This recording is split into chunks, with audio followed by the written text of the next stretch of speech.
Ready to start working? When Daniel Goldhaber, Ariella Bearer, Jordan Schell and Daniel Garber got together to make 2022's How to Blow Up a Pipeline, they had a fascinating task on their hands: to turn Andreas Malm's 208-page non-fiction treatise on contemporary climate activism into a thoughtful, gripping, rip-from-the-headlines suspense thriller. As per our key creatives, the project went from pre to post-production extremely quickly, lasting only 19 months, accelerated by the hot-button nature of the underlying premise and the urgency to respond quickly and effectively to the climate crisis. Electrifying audiences and causing controversy upon arrival, the film stars an ensemble cast of young adults of various backgrounds who get together in the desert of West Texas to cause mass structural and financial damage to a petrochemical company using homemade explosives detonated by remote. The film uses a non-linear structure to present the planning and execution sequentially, whilst flashbacks interrupt at key points to fill in the background on our saboteurs, all of which are presented with their own separate motives and perspectives that coalesce around the plan to take direct action at an oil pipeline. Despite such a nerve-striking premise, the film is quite deftly uncomplicated in how it presents its ethical centre, the destruction of the pipeline itself and the sabotaging of global oil. The plan involves turning off the oil flow through the pipeline and strategically destroying it with two explosives, causing major damage to the structure of the pipeline itself and not the environment surrounding it, avoiding human harm as well as shutting down production for several weeks, if not days, as the company will have to reinspect miles and miles of pipeline, whilst causing global oil prices to spike as crude oil is indexed to West Texas. It is an act of violence, but with a very specific purpose that causes damage to infrastructure and everything it represents, an act against the pipe and its meaning to systems. Even when executing the plan, the story takes great care to avoid causing human harm when law enforcement gets involved. Two security guards are dealt with on site by leading them away from the flow valve via misdirection, and neither one is seen harmed. The only harm the movie depicts explicitly is the consequences and various setbacks of our ensemble trying to execute this plan. Michael very nearly blows himself up assembling the blasting caps, Alicia suffers a broken leg when one of the explosive barrels falls whilst trying to secure it, and Logan is shot non-fatally by security whilst leading them away. The movie doesn't even really have a bad guy to hang dramatic weight on, not a face for the antagonist nor a logo for the petrochemical company. The closest we have is the FBI agent with an informant that turns out to be a double agent working for the saboteurs. The officer isn't depicted as unethical or villainous, as would be really easy to do. She just stands as an authority figure working for law enforcement uncritically as she catches the bad guys. The real enemy, such as there is one, is an industrial scale system of injustice, environmental neglect and callous disregard for the planet. The movie decidedly and pointedly aims high at fossil fuel infrastructure. At the same time, the movie doesn't pussyfoot around with what they're doing either. They are criminals as much as they aren't wrong, and the actions of leadership in this plan don't go unpunished by the authorities. Once the plan is executed to its conclusion, all members of the crew are given an alibi and an exit, while Sochi and Theo willingly surrender to take the fall for everything. They get away with executing the plan, but the instigators do not escape consequences from the law, and what character arcs there are regard the group's varying levels of willingness to accept and own that. This encourages the audience to think about what this kind of praxis means. The group comes together for a common cause, knowing the great risk of either death or incarceration, and they do it anyway, and despite victory, the ringleaders willingly choose to surrender. In short, that's pretty great. You should go see this. Now, for the most part, that's kind of the film criticism segment of this video over with, because one of the things that I discovered in writing this is that because the movie's themes and ideas are so specific and pointedly about things that are happening in the real world outside of the world of the story, any assessment of the film kind of needs to be about those things too in order to be meaningful. Like, in order to talk about how to blow up a pipeline, you kind of need to talk about how to blow up a pipeline. I mean, a fan of ours years ago did tell us that we ought to be doing more bread tubes, so here is our sincere attempt at doing one of them. With any luck, I shan't have to pour milk all over my face. So to do this properly, I'm going to have to steal a regular bit from Where There's Your Problem, and first ask ourselves, what is a climate change?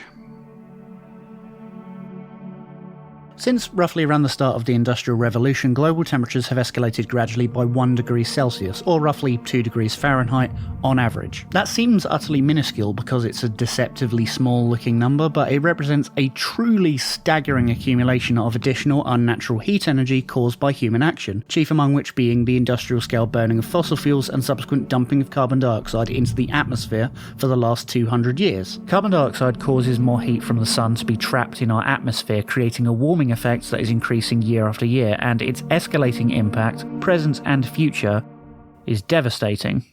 The ice sheets are melting at an alarming rate, which not only causes sea levels to rise globally, but also releases more CO2 trapped in the frozen ice into the atmosphere, thus snowballing the problem. The oceans are also heating, which not only kills biodiversity and marine life, but also supercharges storms into weapons of mass destruction. The increased CO2 also becomes absorbed by the ocean, causing acidification. Since 1985, global surface seawater has lost pH levels of 0.06, representing a 15% increase in hydrogen ion concentration in the world's oceans, threatening coral reefs and biodiversity.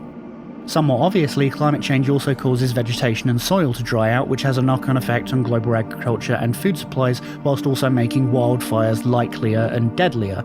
Meanwhile, deforestation caused by said wildfires and excessive logging has put the Amazon rainforest into a state of slow collapse, threatening, aside from one of Earth's great biodiversity centres, an important carbon sink, meaning the environment is slowly losing the ability to suck carbon out of the atmosphere naturally.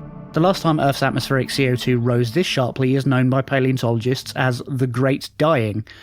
Gosh, isn't science fun? Coming up in our immediate future, there are all kinds of problems that a world beyond 1 degree Celsius will have to deal with, acting as a great force multiplier on already existing problems and potentially creating a global thermal runaway, the planet heating itself up unprompted by human action. Annual heat waves will become more and more intense, wildfires become more destructive, forests collapse en masse from drought, and wildlife, cattle and crops irreplaceably die in larger and larger quantities. With a world at 2 degrees Celsius, it's said that by the end of this century, rising sea levels will displace 10% of the global population, as 70% of the world's coasts rise by 0.2 metres. As summer heat waves worsen due to the increased heat and humidity, it becomes more difficult for mammals to self-thermoregulate by sweating, and so an estimated 10% of all land mammals are said to become critically endangered at that point. As per the IPCC report, unless drastic measures are taken now, huge swaths of the planet will become uninhabitable by the end of this century. So, as you can see, there is a lot to be concerned about, and nor are the effects of this change in the far-off distance either. One of the biggest issues that hampers conversations about climate apocalypse, especially those in wealthy nations such as my own, is that we fail to acknowledge that this is already happening in the global south. This is not any kind of absurd hypothetical, this is what people are already living with now. There are many proposed actions to combat the climate crisis. Various groups of global community have come together to form various initiatives, such as the Paris Agreement, but by and large the eco-movement is on the ground, demanding change from those in power. Many solutions involve a radical structural change to how we arrange society, such as a complete prohibition of fossil fuel burning, and while we're at it, ending capitalism now, because that certainly couldn't hurt. Others involve fucking up the planet more on purpose, but like in a good way, we promise, like totes for real. And others much more singular and individualistic, like changing what products and services you personally use for heat and power to do your part. Despite the urgency of the worsening climate, governments have been generally slow to act upon the crisis, contrary to sincere and earnest attempts at diplomatic solutions to stop fossil burning by a given year a few decades in the future, affording plenty of time for fossil capital to burn as much as they can until then. Dozens of activist organisations have taken to the streets to force changes from the government, including Extinction Rebellion and Just Stop Oil, to name a few, along with plenty of think pieces as to the effectiveness of such activism. People are becoming so troubled by the climate crisis that they are abandoning their normal lives to join protest groups and get arrested by cops as they disrupt public life to draw attention to the crisis, and seemingly to little positive results. All the blocking traffic, public theatre, gluing themselves to the pavement, pitch tents and signage have fallen on deaf ears, as climate emissions, willful dumping of carbon dioxide into the atmosphere, get worse yearly as funding for fossil fuel infrastructure goes up. We have burned more CO2 now with what we know than we ever did in ignorance. There is a real shortage of progress in trying to solve the climate crisis in time with current methods of public protest and activism, and people are wondering what else could be more effective. Into this absolute mess of discourse arrives How to Blow Up a Pipeline by Andreas Malm, a quite controversial non-fiction book arguing the case for sabotage as a legitimate means of climate activism because, as per Malm's scholarship, it has a very long history of actually working, going so far as to describe the civil disobedience and strategic pacifism of Extinction Rebellion et al. As ahistorical. It's not so much about how to blow up a pipeline, but rather a series of extremely well-argued points as to why to blow up a pipeline, though more specifically it's about how such sabotage may become inevitable. It puts climate diplomacy and the deficit of action of contemporary climate activism to task, thoroughly interrogating both complacency and unwillingness to truly disrupt business as usual, Malm's all-encompassing euphemism for fossil capital and their global consequences. To say that the signals have fallen on the deaf ears of the ruling classes of this world would be an understatement. If these classes ever had any senses, they have lost them all. They are not perturbed by the smell from the blazing trees. They do not worry at the sight of islands sinking. They do not run from the roar of the approaching hurricanes. Their fingers never need to touch the stalks from withered harvests. Their mouths do not become sticky and dry after a day with nothing to drink. To appeal to their reason and common sense would evidently be futile. The commitment to the endless accumulation of capital wins out every time. After the past 3 decades, there can be no doubt that the ruling classes are constitutionally incapable of responding to the catastrophe in any other way than by expediting it. Of their own accord, under their inner compulsion, they can do nothing but burn their way to the end. And so, we are still here. We erect our camps of sustainable solutions, we cook our vegan food and hold our assemblies, we march, we block, we stage theatres, we hand over lists of demands to ministers, we chain ourselves, we march the next day too. We are still perfectly, immaculately peaceful. There are more of us now by orders of magnitude. There is another pitch of desperation in our voices. We talk of extinction and no future, and still, business continues very much as usual. At what point do we escalate? When do we conclude the time has come to also try something different? When do we start physically attacking the things that consume our planet and destroy them with our own hands? Is there a good reason we have waited this long? The book is quite remarkably convincing in its construction, putting together historical responses to injustice side by side with the horrifying reality of contemporary climate data, the luxury emissions of the elites, the devastation of the global south, rising SUV sales in the global north, the self-fulfilling defeatism of climate fatalists, and the actual exposure and vulnerability of global oil. Part of why the book is so powerful to read is that Malm not only produces a comprehensive overview of the contemporary eco-movement and precisely identifies the failings thereof, as well as the myriad reasons why appealing to the better nature of our governments and oil infrastructure who are complacently destroying the planet won't save the future, but that he makes the problem not just seem obvious and solvable, but doable, and conveys the urgency with which it needs doing. And this isn't short-sighted bravado either. There is legitimate and not unsound philosophical thought here, and it's presented with absolute moral seriousness. What there needs to be is a global prohibition on the burning of fossil fuels, as well as a de-escalation and dismantling of a lot of recent fossil fuel infrastructure. Since no government wants to be the first to enforce that in their own country, in so doing actively work against the interest of capital, who overwhelmingly created the problem, nor are capital willing to simply eat the losses from dismantling the newly invested pipeline, Malm argues that the onus comes to the citizenry to do it for them through organised sabotage, and calls for a diversity of tactics amongst the climate movement to accommodate. In essence, the world is on fire, we need to do something, and we shouldn't pussyfoot around with what that something is. If our governments are handling the problem inadequately, it is not a matter of if, but when the public should take the matter unto themselves, given the all-or-nothing severity of climate change. The cost is everything in heaven and earth. As Malm perceives it, there is a paradox inherent to how, despite the magnitude of what's at stake, the shopping list of possible targets, the facility with which acts like this could be carried out, and widespread knowledge of the problem, why climate activists have not yet turned to sabotage sooner. Now, as much as I like this book, and I really do, you should definitely give it a read for yourself, at least to see what all the fuss is about. Cognizant as I am of YouTube's terms and services, I need to be very careful here because, as previously mentioned, it is controversial, with its harshest critics saying that it's effectively advocating for terrorism, which...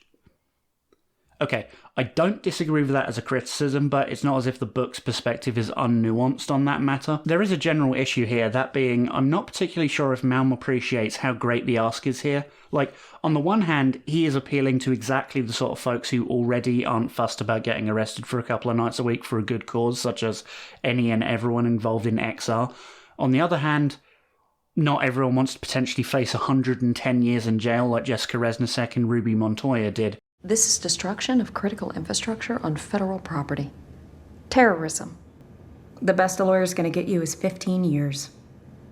And that's if you plead out. Now, that having been said, we do need to talk about the book's ideas, and the idea of militancy as a valid path to liberation, contrary to popular belief, does in fact have a lot of ground to stand on, as the book so admirably demonstrates. One of Malm's best observations is in how he identifies that groups like Extinction Rebellion in particular have an almost pathological devotion to pacifism and are willing to engage in historical revisionism to defend that position. They love to hold up Gandhi, Martin Luther King and Nelson Mandela as the gold standard for peaceful protest, whilst downplaying or actively ignoring the often necessary violence that surrounded those and other campaigns. Gandhi had contradictory perspectives on pacifism, such as when he supported the Imperial Army as a medic during the Second Boer War and wanted to recruit Indians to fight for the Imperial Army in the First World War. Martin Luther King had armed security because his activism was deemed too important to be disrupted, and of course was swimming in a current alongside Malcolm X and the Black Panthers. Nelson Mandela and the MK were willing to embrace terrorism and guerrilla warfare if all other avenues failed. There are valid, nuanced arguments to be made in favour of violence for liberation purposes, and there is a long historical tradition of so doing. Slavery in the United States, for one thing, was settled by a goddamn civil war. John Brown is famously quoted as saying, "Talk, talk, talk, that will never free the slaves. What is needed is action." Action to him meant declaring war on the plantations himself. Yeah, John Brown was kind of based, but he was also kind of a madman. One can see why Quentin Tarantino wanted to make a movie about him at one point. In fact, in many cases during slavery, violence was all you had because the alternative, peaceful civil disobedience, often meant death at the hands of the master. The popular phrase, "the first pride was a riot," ain't for nothing. The Stonewall riots were a response to a police raid of the Stonewall Inn, and whilst not the first incident of resistance, it is often cited as the spark that gave life to the queer rights movement worldwide. We love talking about the suffragettes' cause and their bravery in the face of adversity, whilst talking around the active property destruction they did. Malm even argues that after decades of patiently waiting for Parliament to do the right thing on their own, the sabotage of the suffragettes is what finally did it. And frankly, in all three cases there, I can hardly hold that violence against them. What would you do to get out from under a boot on your neck? The funny thing is, whilst How to Blow Up a Pipeline is controversial, what Malm recommends is actually less than the historical examples he gives. He's arguing for intentional sabotage of private property, not against people, going to great lengths to explain the distinctions and dimensions of which. Malm's general argument is that the eco movement could stand to benefit from a more militant mode of operation, or at least a militant flank of the eco movement, and goes on to question whether or not there are actually convincing reasons to believe that the struggle against fossil fuels will succeed only on condition of utter peacefulness.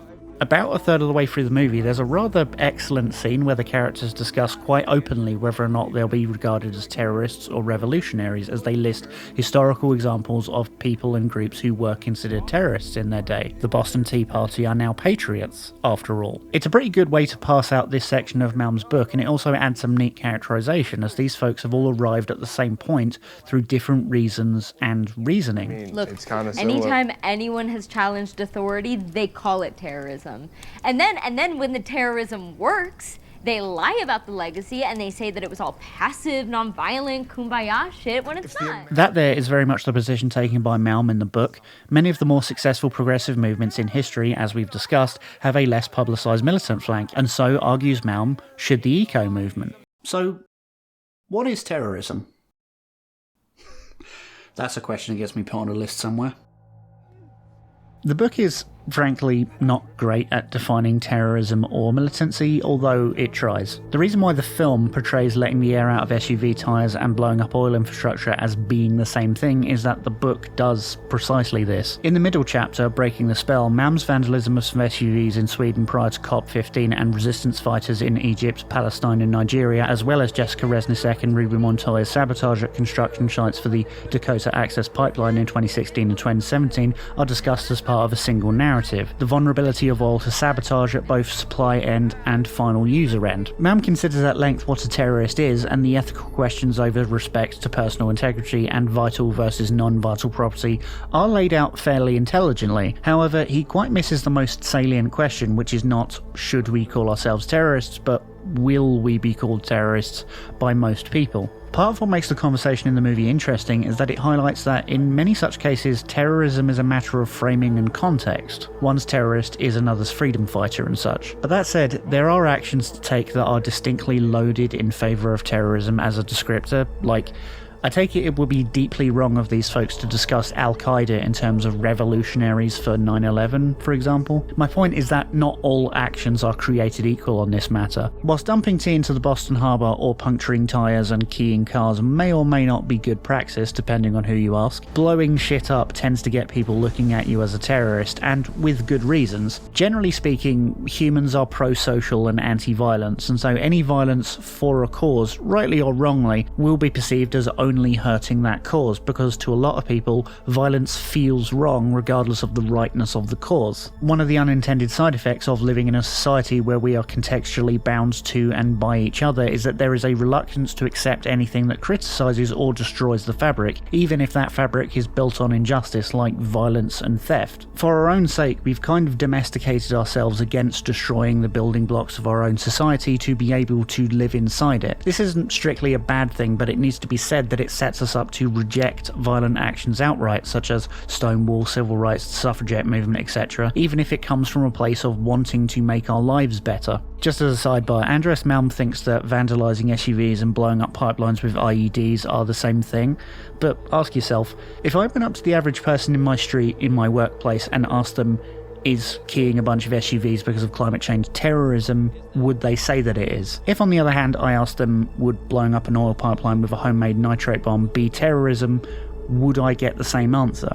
Language is use. We can get hunkered down in discussions about technical definitions all day, but if the majority of people would say that political activists planting bombs is terrorism, it means that it is terrorism. Whether you would prefer as a potential bomb maker to be called a revolutionary means sod all, which means that you have to approach and consider bombs separately from acts of unambiguously non-violent sabotage, because the police, the press, the oil company, security, and the general public will not respond to bombs the way that they respond to flat tyres, or even to paint thrown at an office window. The fact of the matter is, there isn't a binary choice between strategic pacifism and strategic militancy. There are multiple gradations, starting at polite letters and ending at war. Each escalation carries different consequences, which Malm doesn't appear to consider or appreciate. This actually ends up being a mistake that the movie inherits. The principal instigators of the pipeline plan explicitly start as divestment campaigners, frustrated by the lack of tangible results, before deciding that blowing up a pipeline would in fact be more effective. In so doing, it positions pacifism and militancy as the outer to inner layers of an onion, where one inevitably moves towards the core, when in fact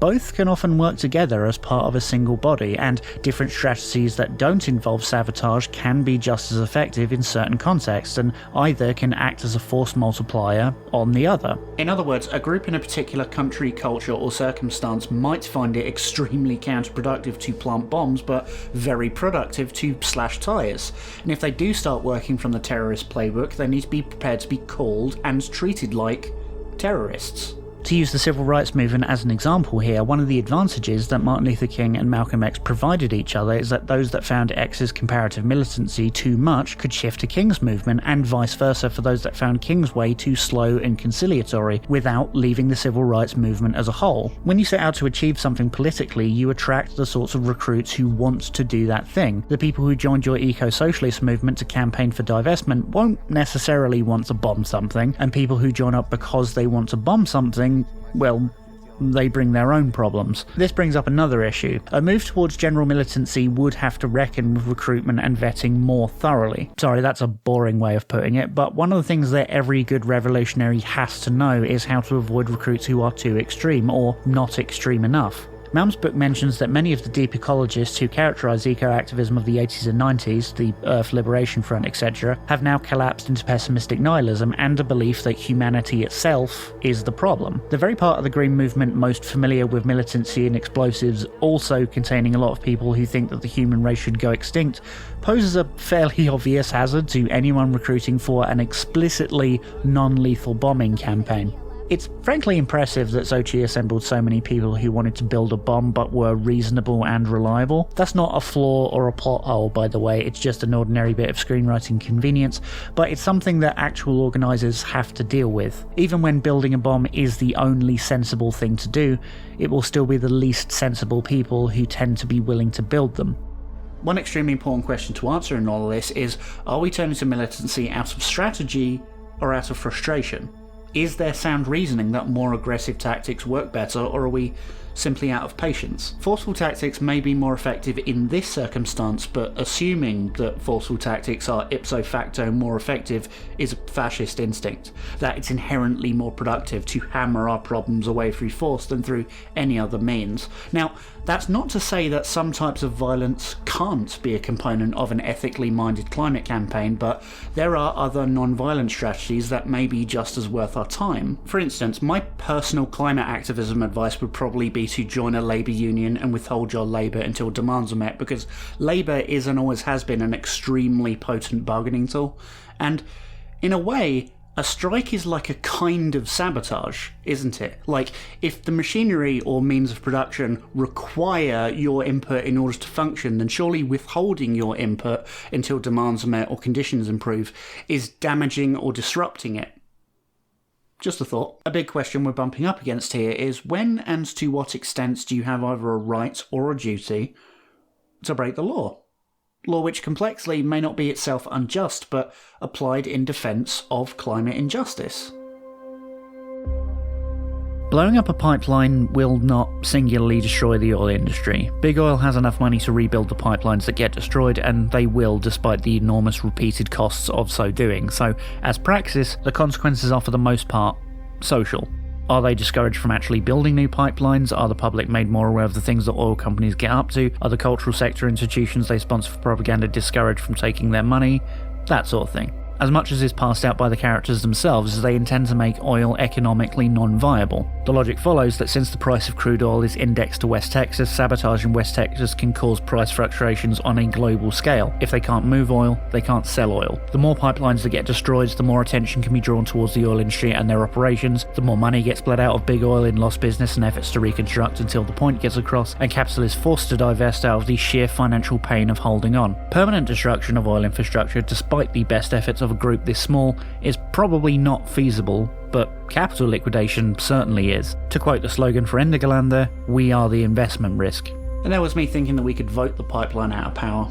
Martin Luther King has this famous quote in his letter from a Birmingham jail that if obeying the law does not lead to justice, you are morally obliged to break it. And for a lot of people, that's the only answer you really need to the question of whether or not it should be okay to take direct action against oil infrastructure. That's kind of been the theme here. If governments will not save us, as appears to be the case, then it's up to us to save each other. A key issue we've been grappling with here is in how violence requires some degree of context to make better sense of. Violence and sabotage don't just occur naturally, and they happen for motivated reasons. As a currently popular meme goes, you exist in the context of what came before. PhilosophyTube has this absolutely wonderful video on violence and protest, itself partially inspired by Malm's book. And one of my favourite points that Abigail brings up is the notion that violence itself can be used as a means to set the boundaries of what even gets to be thought of as violence, particularly if it's coming from an authority. The police exist, supposedly, to defend the public from criminals, so the good violence the police commit in the name of defence is to be seen as an act with which to protect the public from the bad violence of criminals. The authoritative violence itself is what makes the law. Not to mention, doing the act itself and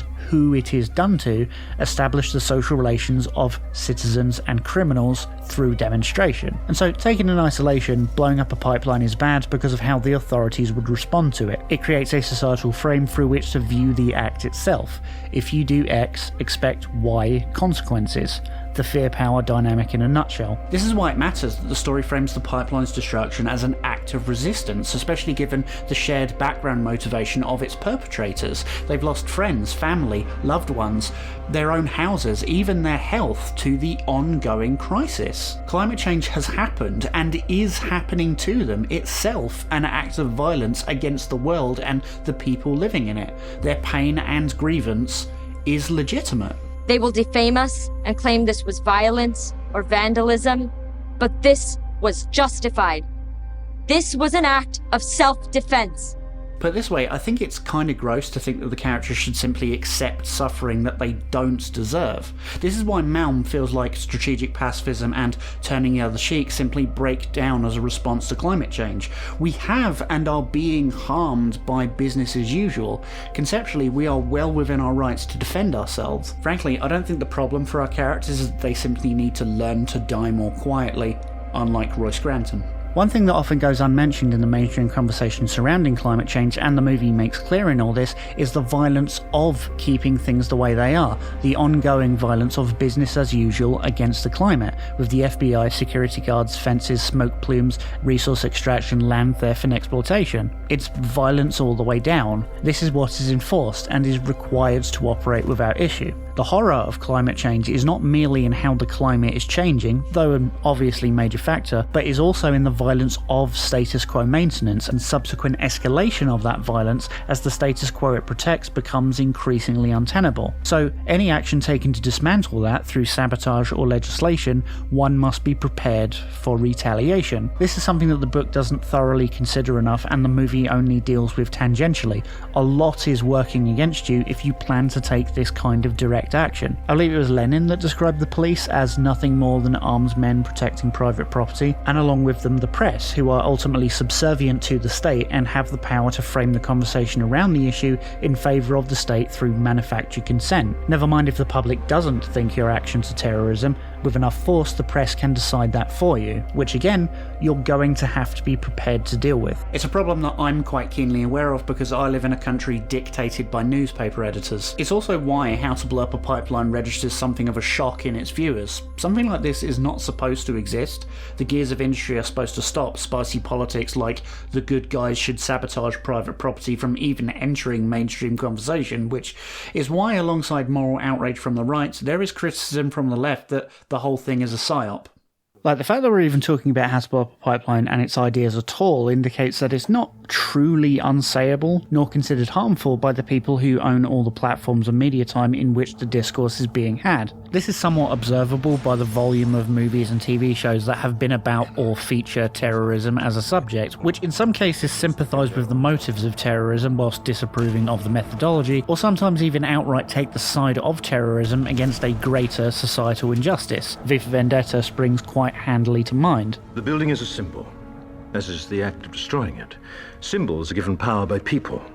Alone, a symbol is meaningless, but with enough people, blowing up a building can change the world. So, How to Blow Up a Pipeline isn't exactly swimming in truly uncharted waters, nor are its ideas truly unsayable. Here it is, demonstrably existing and saying those things to a controversial but nonetheless acclaiming audience. Its existence is inherently a compromise built in synthesis with the systems and structures it's conceptually opposed to, funded by capital, scrutinised by distributors who nonetheless took the risk, and premiering at a film festival in part funded by fossil fuel financiers. The thing is, that would be true of any production, and it's not to say that it exists exclusively or explicitly as a product of those systems. That is a component, but the movie and its creators have a mind and a perspective of their own, hence creating such an electrifying debut and controversial response. Its social purpose of starting a conversation has worked, and it's always possible for something to slip through the cracks and spur an audience out of its inertia. Capital, in its infinite hunger for wealth, will sell us the means by which we can destroy them.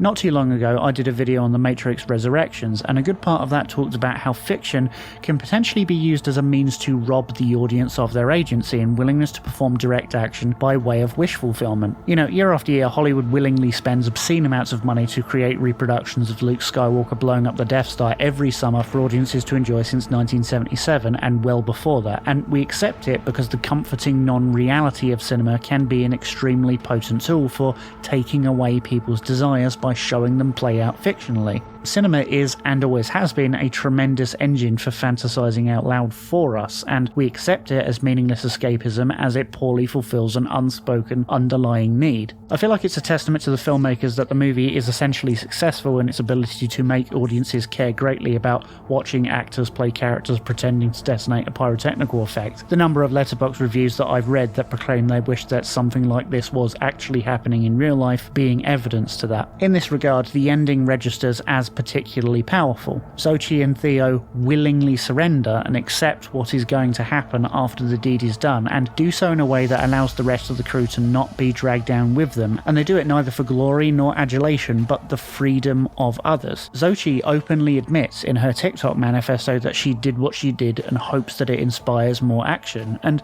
That very fact, the bravery to accept the consequences for this big undertaking, is itself a rather inspiring thing in a propaganda of the deed way. This isn't quite Luke Skywalker blowing up the Death Star, this is something more challenging and caps off the experience with a fairly spicy question. What happens when media gives you something not just plausible but directly actionable, like, say, blowing up a pipeline?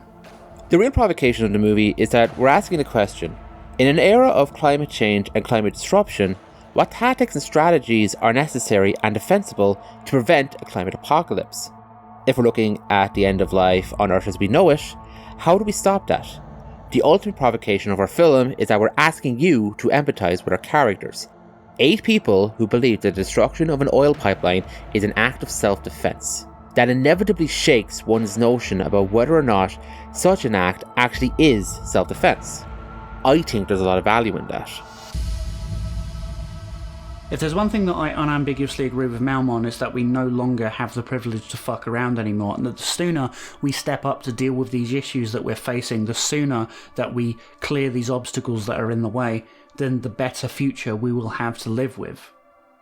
And so, here we are.